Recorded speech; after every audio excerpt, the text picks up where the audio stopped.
Moving on, in a shocking reversal of Middle East policy, the United States is announcing that it will be abstaining from action against Turkey in Syria. The White House says President Trump now endorses President Erdogan's military aspirations against the Kurds along the border. The Turkish leader views the United States-backed Kurdish militia as a terror group, as they're also a member to the Syrian Democratic Forces, but they've also been a key instrument in the war against the Islamic State, or ISIS. So why pull back the roughly 150 U.S. personnel deployed in the area? Why the seeming betrayal? And how does it affect the region as a whole?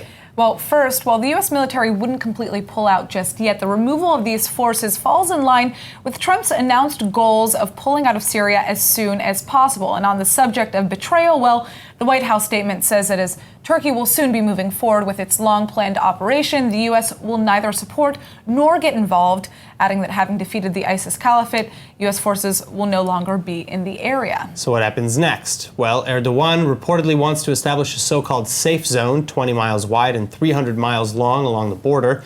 And it's there that he says he'll settle over 1 million Syrian refugees, as opposed to releasing them into Europe as he's previously threatened. But the Pentagon, United States diplomatic and intelligence officials, and important allies around the globe all argued against the U.S.-Syria withdrawal back in December 2018 after Trump first announced it. That's because it's thought that allies like the Kurds will lose trust and look to new partnerships.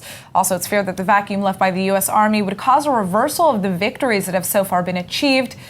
And former Defense Secretary Jim Mattis even resigned actually after Trump's surprise announcement at the time. And Trump eventually backed down for a time, but still it appears as though he's now following through. In any case, Israel in particular has another fear, because with the United States forces leaving, it's thought that Iran will also push further into Syria. And following the recent attacks on Saudi oil facilities, which are also thought to be orchestrated by Tehran, Netanyahu is reportedly pushing for a missile defense project to counter Iranian cruise missiles.